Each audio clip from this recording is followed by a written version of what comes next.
Class 12 English, Vistas, Chapter 8 Memories of Childhood, by Zitkala Sa and Bama. Story 1 The Cutting of My Long Hair by Zitkala Sa, about the author, Gertrude Simmons Bonin, born in 1876.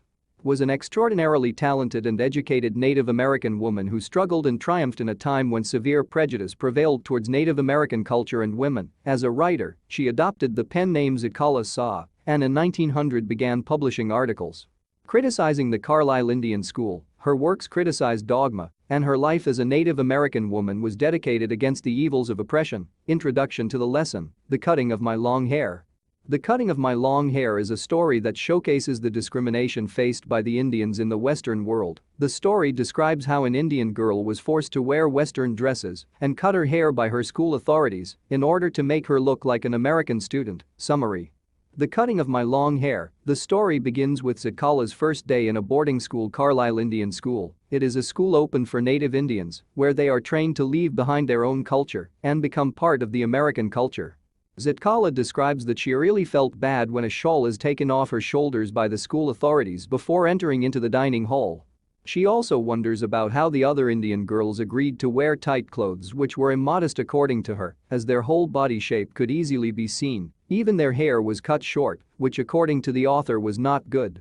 Her mother had told her only a coward's or a mourner's hair should be shaved off. Later on, Zitkala and other girls were taken to the dining hall, where she was keenly noticed by a pale-faced woman for not following the table manners. Judwin. Another Indian girl tells her that the pale-faced woman has decided to cut her hair. Zitkala revolts back as she does not want to look like a coward or a mourner. She hides herself under a bed in some room upstairs. Everyone starts searching for her, and finally she is caught. She is tied up and her hair is cut down. She felt so depressed and humiliated with this. She is reminded of her mother who would have comforted her during this hard time. At the end, she submits her to her herders like a tamed animal. Story 2 We Too Are Human Beings, by Bama, about the author. We Too Are Human Beings. Bama is the pen name of a Tamil Dalit woman from a Roman Catholic family. She has published 3 main works: an autobiography, Karaku, 1992, a novel, Sangati, 1994, and a collection of short stories, Kisambukaran, 1996. The following excerpt has been taken from Karaku. Karaku means palmyra leaves, which with their serrated edges on both sides are like double-edged swords. By a felicitous pun, the Tamil word Karaku, containing the word karu, embryo or seed, also means freshness, newness. Introduction to the lesson, We Too Are Human Beings. The lesson describes the story of a fun-loving little girl. She loves to observe every bit of thing happening in and around her street. But one day she, while noticing an incident, comes to know about the reality of a social evil in our country, that is the practice of untouchability. Summary: We too are human beings. The story is written by Bama, who is one of the characters in this story. She is a little cheerful girl who loves to observe things taking place in her street. She says though it takes only 10 minutes to reach home from her school, but she takes about 30 minutes to reach her home from the school. She then explains the reason behind it.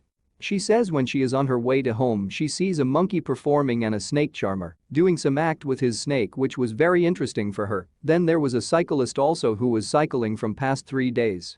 There was one famous temple which had a big bell and a tribal man who sells clay beads, needles, etc. She also comes across various snack stalls and street acts. Then she explains about how various political parties come to her street to give lectures. As she proceeds further, she saw a landlord sitting and watching his workers work in the field. She then saw an old man of her community handling a snack pack in a very strange manner and then offering it to the landlord. She finds it so amusing that she bursts out into a laugh. On reaching home she narrates it to her elder brother and starts laughing. He then tells her a real truth about her being from a low caste and that the upper caste people do not like their presence or touch the low caste as it would make them impure. She finds it so disgusting that she grows angry over the upper caste people. Some days later her elder brother is questioned about his whereabouts to know his caste. He then suggests her to study hard as only this could earn her respect. She works as per his suggestions and become topper of her class. This not only earns her respect, but many friends too. Don't leave without giving a like to this video. And please subscribe to my channel to support my work. As always, thanks for watching. Bye bye.